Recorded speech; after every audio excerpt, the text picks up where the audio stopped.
Doctor, en cada edición de la revista Selecciones aparecía una sección que se llamaba Mi personaje inolvidable, que en cada edición Sí. era un personaje diferente. Nosotros los que trabajamos en televisión tenemos nuestro personaje Inolvidable. o nuestro marciano favorito, como decía la película esa de los 70. Una de esas personas es el doctor, el arquitecto Leopoldo Payananita, que desgraciadamente uno no puede hablar con él todos los días, porque ya el doctor lo que se ha dedicado es a tratar de transmitirnos sus experiencias. Cuando Antonio Guzmán ganó las elecciones, el arquitecto Espaillá era el secretario técnico de la presidencia. Y yo fui de los que se sumó a través del periódico Caña Brava a criticarlo. Porque los medios y el PRD y los técnicos y los intereses nacionales presionaban mucho para que Antonio Guzmán comenzara a trabajar. Entonces le echábamos la culpa a Leopoldo Espaillá porque mamoneaba mucho los programas de desarrollo. Lo que pasa es que él encontró tantos problemas que desenredarlo chocaba con muchos intereses. Y resulta que en una reunión de el Consejo de los Consejos de Gobierno, Sí. una vez nosotros estábamos cubriéndolo y yo veo que entran los miembros, nos dejan meter la cabeza y mira cuál era el cuadro. Eduardo Fernández Pichardo, gobernador del Banco Central. Imagínate tú un hombre hablando de interés blando y de interés duro. Antonio Guzmán, que lo único que entendía como blando y duro era otra cosa. Tenía a Hipólito Mejía entrar y salir como una chichigüita porque no era Inquieto. era muy joven. Tenía a Castaño ya con 2 rectorías que hasta vimos que cabeceaba y medio se dormía en las reuniones. Tenía a Manuel José Cabral, que debe de tener alguna fotografía pequeño con una banda presidencial que se la puso su mamá porque nació para dirigir este país. Era ministro de Finanzas. Entonces tenía a Coromina Pepín y a Leopoldo Espaillá, que eran 2 personas que conocían bien la problemática, pero tenían que bregar con un PRD, por un lado, con un sector ucamáimico de otro lado. Era muy difícil. Y ahora que yo veo los problemas de Danilo y de su gabinete, digo, caramba, a veces un problema de los presidentes es que algunos funcionarios no entienden el problema, teniendo funcionarios buenos. Doctor, necesito que me aclare algo. ¿Era que Lucas Maima tenía mucha incidencia en el gabinete, en los nombramientos de Guzmán? No, lo que pasó fue lo siguiente, como desde un principio Peña Gómez se puso de malcriadito con Antonio Guzmán, porque pensó que iba, como fue que puso a Guzmán ahí, porque Guzmán no abrió la boca, quien le hizo la campaña fue Peña. pero tenía Peña un buen candidato. Entonces, vio que empezó a ser criticado por el partido. Entonces lo que él hizo fue, se llevó a Ucamaima, se llevó a Rafa Cáceres, a Sonia y a José María, que por cierto ya en ese momento no estaban muy ucamáimicos. Entonces se arreglan con Agripino y le ponen un sello académico a ese grupo, al punto de que fue don Héctor Inchausti el único hombre con el que podía hablar Antonio Guzmán, porque resulta que todo el mundo era joven. Entonces nosotros le damos la bienvenida a don Leopoldo Espaillá Nanita con ese preámbulo, entendiéndolo el por qué aquella vez les resulta difícil implementar un programa de gobierno con un partido y una situación totalmente adversa. También queremos presentarle al arquitecto Espaillá Nanita, al próximo presidente de Haití, que mucha gente no sabe quién es, y que ese señor tiene un obstáculo, y es que Martelly piensa que con el tema haitiano y su posición va a capitalizar las elecciones, suspendiéndolas por causa de una tragedia nacional que es el retorno de millares y millares de haitianos que vuelven y que van a llevar intranquilidad a esa nación. Martelly se atreve a agarrarse de eso para suspender Se la va a elección. agarrar de eso y Estados Unidos lo único que quiere es elecciones. Y este señor, que quiero que se llama Steve Hawley es haitiano, ¿cómo que se llama? Rayano, mitad prieto y mitad blanco. Sí, rayado. Así que sí, Mulato, míralo ahí. ahí está. Ese apellido es la traducción del segundo apellido de Orlando Martínez. Hawley. Él es Hawley, pero es la traducción inglés A creol. creol, como le dicen a los Hawley en Haití. Steve Hawley es el candidato que ellos quieren, no el que quiere Deli Erasme, por eso Deli no lo menciona. Y ese es el que quiere Estados Unidos. Entonces, estamos siendo motivo de problemas internos porque no quieren capitalizar la cosa. Lo mismo que está pasando con Venezuela. Venezuela, Haití le debe 2.000 millones, arquitecto. Nosotros ya no le debemos, pero quieren que las sanciones impliquen que ellos nos corten el petróleo. Bienvenido. Bueno, buenos días a todos ustedes. Veo que existe un poco de historia de una etapa de mi vida, pero yo quisiera agregar algo, porque cuando yo fui al Palacio Nacional el día 17 de agosto y pregunté por mi despacho, José María me dijo, o allá en el piso 14 del Huacal, La puerta 14. el piso 14, en el Huacal, En el Huacal. donde Balaguer tenía el secretario técnico. Exacto. Entonces yo fui donde don Antonio y le dije, presidente, o aquí o en mi casa. ¿Y qué pasa? Que yo pregunté por mi despacho y me han mandado para el piso 14 del Huacal. Y tocó un timbre inmediatamente, búsquenle un despacho al secretario para allá. Pero eso no fue más que el inicio de la... Del problema. Sí, porque yo era el único representante del PRD en el Palacio Nacional. No había. Bueno, y el subsecretario Sánchez Baré, Bueno, el más jovencito de ellos, sí, Lorenzo. Lorenzo. Yo inicié mi estadía en el Palacio cerrando la oficina que tenía Balaguer, que lo manejaba Bebecito Martínez. Y le mandé a Colomina Pepín, a quien yo había escogido para ser el secretario de Obras Públicas, todos los papeles, planos, archivos y de todo a la Secretaría de Obras Públicas. Y cerré la oficina para que en lo adelante las obras públicas se licitaran. Porque Colomina venía de ser, igual que yo, presidente del CODIA, que teníamos una consigna de que las obras públicas se licitaban. Entonces, por ahí comenzamos. Pero ciertamente encontramos un problema. El problema es que teníamos que reencauzar lo que Balaguer hacía con la industria de la construcción. Pero teníamos de frente a Eduardo Fernández, que no quería industria de la construcción. Pero nosotros teníamos una economía que caminaba con las inversiones en la construcción. Entonces tuvimos un enfrentamiento. Lo que pasa es que él estaba protegido por la influencia de Agripino a través de Sonia y José María y todo eso. Pero es una historia larga que yo no creo que sea... Vamos a los migratorios. Háblenos del 38, arquitecto. ¿Qué pasa que se invoca poco el 38?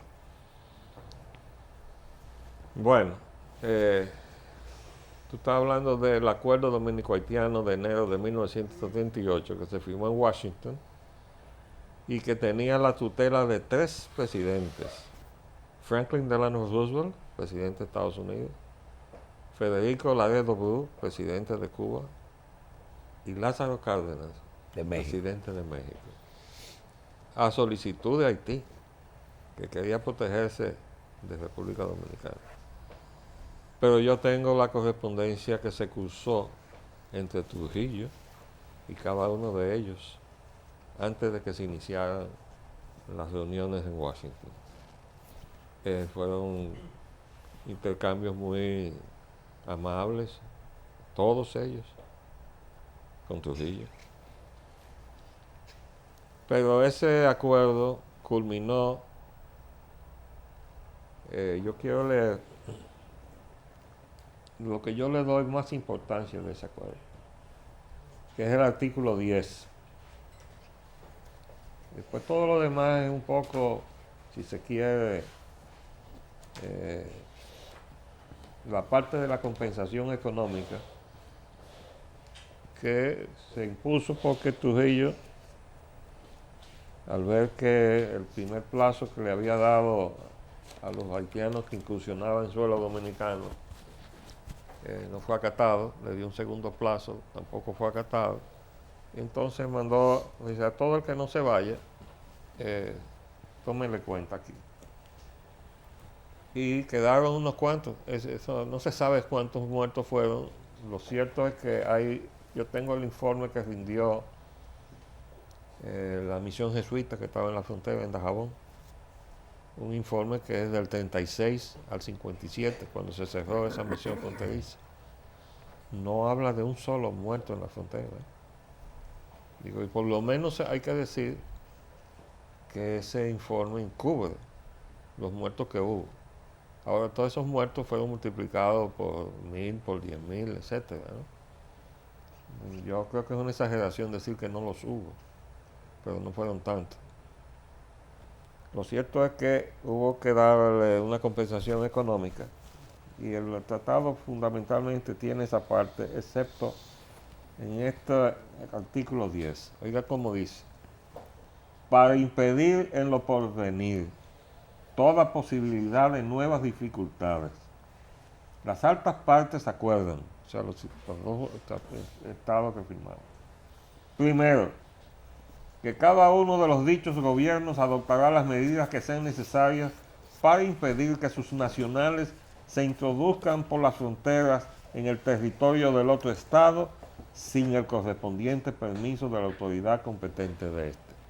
Yo creo que los abogados le llaman a esa modalidad de poner las cosas al revés, creo que invertir el fardo de la prueba.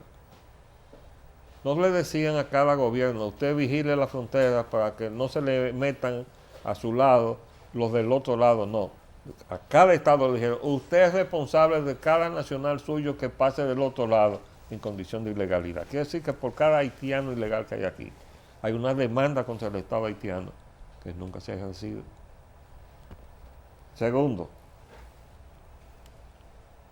que en conformidad con las buenas normas del derecho internacional, incluyendo los derechos humanos, se procederá a la repatriación de los nacionales de cada estado que se encuentren en el territorio del otro estado en violación de las leyes de este o que fueren declarados indeseables por las autoridades competentes del mismo. Todo ese aparato jurídico que se ha dictado, decretos, todo, entra en conflicto con una ley. El decreto que prohibía las deportaciones no tenía ninguna validez jurídica, porque estaba de frente. El acuerdo se convirtió en la ley 1467, porque el texto del acuerdo le exigía a cada estado hacerlo de su país una ley, convertirla en una ley. En el lado dominicano es la ley 1467 y fue promulgada por el presidente de entonces, que era Trujillo. Arquitecto, mire, nosotros no queremos convertir las participaciones del arquitecto Espaillán Anita en una especie de conciencia nacional para decirnos lo que pudo haber sido y no fue, o en lo que nos equivocamos. Basado en el estamento legal de los tratados, las leyes y la constitución existentes, vigentes. ¿Qué se puede hacer para mejorar la situación que parece ser, y hoy lo confirma la OEA cuando pospone su fallo para el fin de año, lo que significa que si fuera favorable, lo dieran ahora? es que no es favorable ni será favorable, por tanto lo posponen para que duela menos. Perdón, es que ellos no han logrado que sea favorable a Haití, por eso se le ha hecho difícil. Ah, ya. Si Bien. fuera Entonces, favorable a los intereses contra la República Dominicana, lo estuvieran evacuando ya. bien. Se le está haciendo difícil ir en contra del sistema. Óigame bien, todo eso que se ha permitido que haga la OEA, incluyendo la visita aquí, va en contra de la Carta Orgánica de la OEA. Y lo que tiene que hacer este país y lo que se debió haber hecho para que esa gente no viniera. Es decir, usted tiene que acatar su propia Carta Orgánica. Volvemos a lo mismo, arquitectos, ya vinieron Bueno, y ya porque ese es el violaron. gobierno que tenemos. Ya violaron. Ahora, ¿qué debemos hacer de hoy en adelante? Es decir, toda esa experiencia que usted tiene, no mirar para atrás y decir, ok, vamos a ver qué debemos hacer. Ese presidente que está en Palacio, ese canciller, el país, frente a esos sectores que están aquí adentro. Porque yo creo que aquí hay sectores que están trabajando más en contra de República Dominicana que los mismos haitianos. Si usted me permite, yo le voy a decir cómo yo entiendo la situación. La situación del país tiene una dimensión geopolítica con un alto contenido económico. Tiene una dimensión política interna. Tiene entonces una dimensión jurídica internacional y otra dimensión jurídica interna. Nosotros hemos estado trabajando en contra del ordenamiento jurídico internacional, hemos permitido eso, en perjuicio de la nación y en perjuicio de la soberanía de la nación.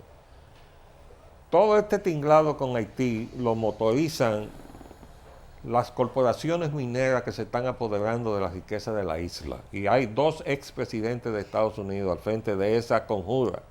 Del lado dominicano está nada menos que George Herbert Walker Bush en Barrick, acompañado de Brian Mulroney, que era primer ministro de Canadá. Ahí está Gustavo Cisneros.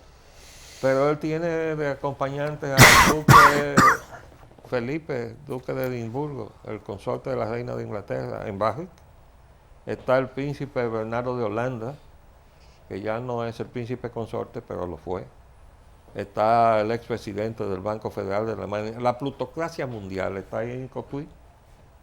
Del lado haitiano está William Jefferson Clinton, Bill, sentado encima de Mont Nevosa, que está al norte de Haití, la mina más rica que hasta ahora se ha detectado. Vale no menos de 20,000 millones de dólares. Y está concedida a su cuñado, Tony Rodman, el hermano de Hillary.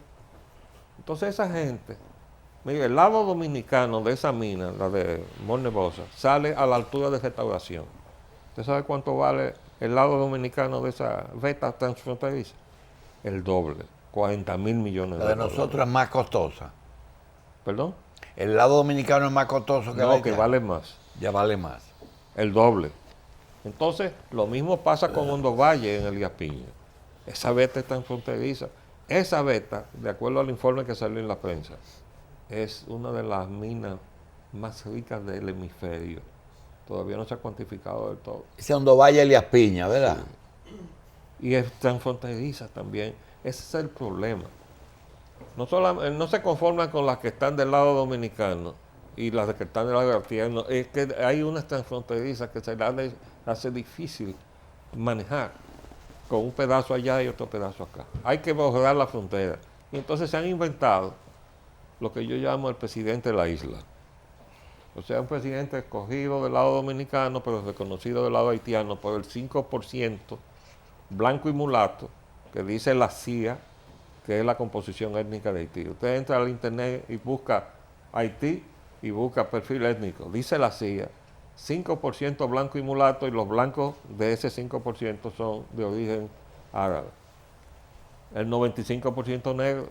Entonces el de Nubelist, y aquí tengo yo, de mayo del 2014, cuando ellos pidieron que le sacaran entre 50 y 200,000 todos los años, ¿de qué? ¿Del lado del 5%? No, del lado del 95% negro. ¿Para qué? Matan 2 pájaros de un tiro. Se quitan la posibilidad de un estallido social. esa gente que está pasando hambre, que comen que galletas de caliche con aceite. Y de paso, al pasarlo de este lado, con la presión de que sean reconocidos como dominicanos, entonces controlan las elecciones dominicanas y ponen de presidente aquí a lo que ellos necesiten para garantizar su apoderamiento de la riqueza de la isla, pero con el apoyo de ese 5% de la élite haitiana, que no quieren elecciones. Tú me estabas presentando ahí al candidato, que por cierto está muy mal pronunciado, Steve, obviamente. Le pasa como a los nombres de los Dominican Yorks aquí, Sí. que se escriben mal. Steve se escribe S-T-E-V-E, ahí lo ve con 2 E, ¿cómo se pronuncia, no? Steve, lo Sí, pusieron como Steve, se pronuncia. Sí. Bueno, Entonces, sí. usted no acaba de aportar algo. Quiere decir que la mina binacional Restauración Cabo Haitiano es tan grande como la de Calimete en Elías Piña, la que está en Elías Sí. Piña, esa es en Calimete que está la Sí, loma, sí, sí. donde están los aguacates, esa Sí, es la mina. Sí, sí. Sí. Óigame, la riqueza de esta isla. Nosotros, bueno, dijo el presidente. Y la de abajo de qué, la de Elías Piña es oro también. Sí, sí, oro y plata, todo eso, y hay platinos también, ¿eh? O sea, la riqueza de la isla, la que no nos conocemos. ¿Qué son metales raros? Que dicen metales raros. ¿A qué se le llama eso? Porque hay metales, entre ellos platino, que están surgiendo dentro de las prospecciones que se están haciendo. Lo que no conocemos el detalle de eso, somos nosotros que supuestamente, dijo el presidente cuando tomó posesión, que somos los dueños. Y eso es lo que se está discutiendo en el fondo. En el fondo es el apoderamiento de la riqueza. Y de para la isla. apoderarse de eso hay que hacer un lío migratorio. Sí, señor. ¿Por qué? Por lo que te acabo de explicar. Se quitan el problema de un estallido social en Haití que les quite a ellos entonces el control de Haití. Entonces, al mandarlos de este lado, con la presión de que sean dominicanizados, controlan la política dominicana, con lo que yo llamo el presidente de la isla. ¿Usted sabe el primer presidente quién iba a ser? José Francisco Peña Gómez, miembro de Diálogo Interamericano. Iba a ser el presidente reconocido por los haitianos. Y entonces ese proyecto no ha desaparecido. Hay gente que está aspirando a ser presidente de la isla, con el consentimiento de los que están apoderándose de la riqueza de la isla. Desde luego, el proyecto de la fusión tiene un lado, es una moneda de dos caras. La otra cara de la moneda son los empresarios. ¿Qué posibilidad de que, óyeme, Leonel acariciara esa los idea? empresarios están soñando con un mercado unificado de 21 millones de consumidores. Pues esto es un absurdo. Tú no puedes sumar los 10 millones de dominicanos que siempre, de alguna forma, tienen un poder adquisitivo con 10 millones de gente que se están muriendo de hambre y decir que tú tienes 21 millones de consumidores. Ah, pero ese es el proyecto. Ese es el informe de Jacques Attali, a quien este gobierno contrató como un genio de la política internacional para rendir el informe Jacques Attali, que sirvió de base para lo que se llama la Ley de Estrategia Nacional de Desarrollo que le impuso Leonel aquí, supuestamente para que la política que él implantó, la política neoliberal, no se pueda cambiar hasta el año 2030. Yo sostengo que esa es una ley inconstitucional, porque entonces, ¿de qué sirven las elecciones de cada 4 años si usted no puede cambiar la política económica del gobierno? Pues eso es, esa ley está ahí, hay que declararla inconstitucional y dejarla sin efecto, pero pretende que aquí no se pueda cambiar absolutamente nada hasta el año 2030. Ahí es que está el pacto eléctrico, el pacto fiscal, el pacto educativo salió de ahí, y están todos los pactos, están ahí en la ley de... Nosotros estamos en un callejón sin salida, o usted ve que la proposición de ese fallo es una esperanza. ¿Cuál fallo? El fallo de posponer el fallo para diciembre, el de la OEA. Bueno, todo depende de cómo nosotros los dominicanos reaccionemos, porque no tenemos gobierno. El gobierno, el Palacio Nacional está invadido por la USAID, tiene rodeado al presidente Danilo Medina, que se deja llevar y traer por el equipo que dirige. ¿Usted está Gustavo creyendo en el Montalvo. cuento de Montalvo? No es un cuento. Eso es una realidad. Yo tengo, gracias al periódico El Día, el pedigrí completo del historial del señor Montalvo. No ha hecho otra cosa que trabajar para los USAID. Entonces lo han buscado para dirigir el equipo que está ahí en Palacio, que son todos también dependientes Y de los no es aires. una cuota que le ha dado el gobierno a ese sector importante de la economía y de la política. Hay un informe que yo Porque creo que... todos los veedores son de ese sector. Exactamente, pero yo te mandé hace ya un tiempo el informe del CSIS, el Centro de Estudios Estratégicos Internacionales de Washington, que le declara la guerra al PLD y específicamente a Leonel Fernández, que es el presidente del PLD. Dice que están intentando hacer de República Dominicana un país unipartidista. Y ciertamente han construido una dictadura de partido como la que tuvo el PRI en México durante 70 años. Entonces, por alguna razón, el cordón umbilical que existía entre la plutocracia del norte y el PLD y Leonel Fernández en particular se rompió. Y entonces le han declarado la guerra a Leonel. La razón de la candidatura a la presidencia, a la reelección de Danilo Medina, no fue una idea de él. Fue una decisión tomada por el equipo de los y de los que están saliéndole al paso. El candidato de ellos es Abinader. Luis Abinader. Sí. Sí, es el que están patrocinando. No va a llegar muy lejos el pobre, porque él no tiene... Usted que conoce el PRD, ¿en qué va a terminar, en qué van a terminar esos dos partidos? Mira, yo digo que la mayor parte de los dominicanos en este momento están en una, podemos llamar, en una actitud de stand-by. O en una encrucijada. No se dieron cuenta que el PRM, que se desprende del PRD, intenta hacer una convención con un padrón de 2 millones y votan 130,000. Está serio. ¿Y dónde se quedaron el resto? Se quedó en stand-by, no apoyó a Luis Abinader, tampoco regresó al PRD. ¿Y por qué se va Hipólito? Porque Hipólito no perdió, Hipólito se fue. Hipólito, acuérdate que cuando él mandó las tropas a Irak y se le tomó cuenta de eso, él dijo, yo soy un títere yanqui. Con ese chiste, ese humor negro que él tiene, que se pasó 4 años haciendo chistes de la tragedia nacional, ¿verdad? Esa fue su respuesta. Sí. Y su forma de calificarse como una persona que está a la disposición de lo que quieran en el norte. Lo que pasa es que el norte tiene un problema muy serio. Ahí la cosa se ha complicado. Como ustedes habrán visto, parece que la guerra de secesión no terminó en aquella oportunidad. Todavía hay reducto. Está ahí subyacente. Hubo que arriar la bandera confederada del Capitolio de Charleston. Sí. Porque hubo un loco que dijo que los negros se estaban apoderando del mundo y se metió en una iglesia de negros evangélica que estaban rezando y mató 9 y yo no recuerdo cuántos. Porque él creía que había que hacer algo. Y eso viene a dar colofón de una serie de incidentes entre policías blancos y delincuentes negros. Ha recorrido todo el territorio de Estados Unidos. En Estados Unidos hay un problema y la capacidad de la plutocracia del norte de manejar todo lo que pasa en el sur, incluyendo República Dominicana, está en entredicho también. Vamos a hacer una pequeña pausa y regresamos de inmediato.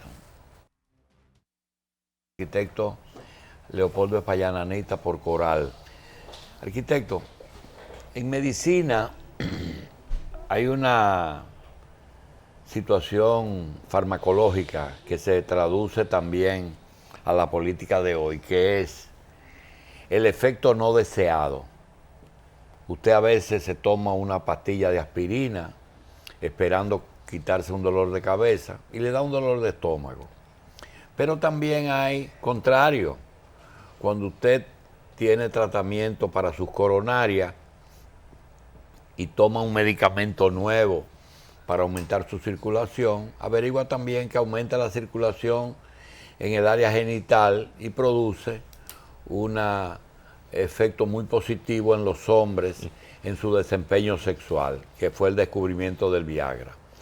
La pregunta viene porque en política han ocurrido una serie de hechos que también ponen a pensar a las grandes potencias. Estados Unidos estaba dispuesto a entrar a Siria Y Rusia le dijo, espérate, eso no es así. Israel quiere acabar con Irán, pero Estados Unidos dice, no, si me quitas las armas nucleares, yo no me voy a meter en esa guerra que tú me quieres meter.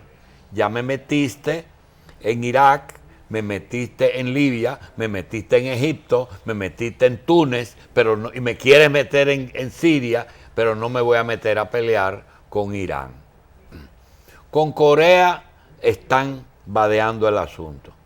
Y ahora resulta que se firme el pacto y felices se habla de que tenemos un Irán sin armas nucleares. Pero a Venezuela lo están vadeando. Es decir, que hay efectos no deseados de que Estados Unidos no puede enfrentar a todo el mundo, porque internamente tiene problemas serios y problemas tan serios como de los que nos fuerzan a nosotros. ¿Cuál es el problema con Haití? ¿Problema racial? A veces nos dicen que sí. No. Pero- Lo del asunto racial es simplemente por aquello de que el Nouvelliste pidió que le sacaran entre 50 y 200 mil todos los años, no del 5% blanco y mulato, sino del 95% negro. Cuando esa avalancha viene para acá y nosotros nos defendemos de ellos, no porque sean negros, no tenemos la culpa de que sean negros, sino porque no podemos absorber toda esa presencia que no la necesita la economía dominicana y no la puede absorber sino en perjuicio de los dominicanos.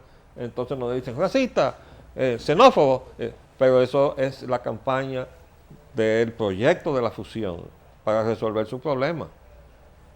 Fíjense que yo digo que nosotros los nacionalistas, los que nos dicen xenófobos y racistas y nazis, desde el propio Palacio, porque eso lo dijo Rodríguez Marchena, habló en plural ese imprudente, porque cuando él habla en plural, él que es el representante, el portavoz del presidente, está diciendo que es el presidente que está hablando, ¿verdad? Sí. Bueno, él dijo en el programa de Juchi Lora, nosotros tenemos un concepto distinto de patria a los nazistas, racistas, xenófobos y tal, de esos nacionalistas, un concepto distinto de patria. Entonces yo le contesté, sí, por eso ustedes enviaron al presidente a decir en la Asamblea Nacional que este país había nacido de 3 principios: libertad, unidad y solidaridad. ¿Y dónde se quedó Dios, patria y libertad? Y nosotros los nacionalistas dominicanos funcionamos con el Dios, patria y libertad de Juan Pablo Duarte. Entonces nos enteramos, por ejemplo, que hemos estado luchando contra el señor Vargas Llosa, porque vino 8 días después del terremoto aquí con la representación de ACNUR. Pero ACNUR es la entidad que tienen las Naciones Unidas para refugiados de guerra, refugiados de persecuciones ideológicas o políticas, raciales o étnicas. Ninguno de esas calificaciones Cabe aquí. cabía a los haitianos que nosotros recibimos con los brazos abiertos porque quitamos la frontera para poderlos ¿Y atender usted aquí. no teme que su discurso caiga dentro de un calificativo de que el payananita lo que está quedado, está quedado en el pasado? Ya hay un concepto diferente de lo que es nación, está la globalización, el ciudadano corre. Sí. Pero eso es lo que nos ha querido vender Leonel cuando se instaló ahí en 1996, de que la patria no existe. Para mí ese es el principal responsable de todo este problema, no es Danilo Medina. Danilo Medina es la parte actual del mismo episodio que se inicia con un presidente, 3 veces presidente, que quiere ser presidente una 4ª vez. Entonces yo le digo, en mi programa yo le he estado diciendo, el doctor Fernández, mire, está bueno ya, usted ha sido presidente 3 veces. No es posible que usted quiera ser presidente una 4ª vez, ¿verdad? Entonces, Es que le faltaron algunas cosas por hacer. bueno, acabar de liquidar este país. Bien. Doctor, arquitecto, gracias por estar aquí. Déjame decirle una cosa. Seguro. Hay una salida que hay que ejercer. ¿Hay salida? Sí, señor. Se llama la Corte Internacional de Justicia de La Haya. Y es una salida jurídica a la cual nosotros tenemos que apegarnos los nacionalistas dominicanos. No podemos contar con los que no son nacionalistas. Y si no lo hace este gobierno, tienen que hacerlo los ciudadanos. Buscaremos la manera de llegar a la Corte Internacional de Justicia. Bien. Óigame, no, el hijo de José Israel Cuello dio el paso más sensato. Federico Cuello, embajador dominicano en Londres. Se asesoró con una firma de internacionalistas, de juristas internacionalistas. Yo tengo el informe que le rindieron. Es un caso de defensa de la República Dominicana contra Haití, que lo único que le falta es el acuerdo del 38. Si usted le pone ese acuerdo, y yo tengo ahí el informe. El punto número 10. Y eso es la defensa que tenemos que llevar a la Corte Internacional de Justicia. Y con eso se detiene a los dos expresidentes de Estados Unidos que están tratando de aplastar a la República Dominicana. Bien. Y se retornan las cosas a su nivel. Y además tenemos que organizarlo en Estados Unidos y ponerlo en las cuatro esquinas ya y decirle, a nombre de su libertad y de su democracia, hay dos expresidentes de Estados Unidos que nos están robando la riqueza de la isla. Es que esas dos minas son muy caras, arquitecto. Bueno, lo Gracias. que pasa es que se está desplomando el dólar y entonces quieren su riqueza tenerla en oro, plata, platino, etcétera. Pero Gracias. que no sea a costa de la soberanía dominicana. Bien, señores, le damos gracias al arquitecto Leopoldo Espaillat Nanita, que nos ha traído nuevos elementos. Gracias.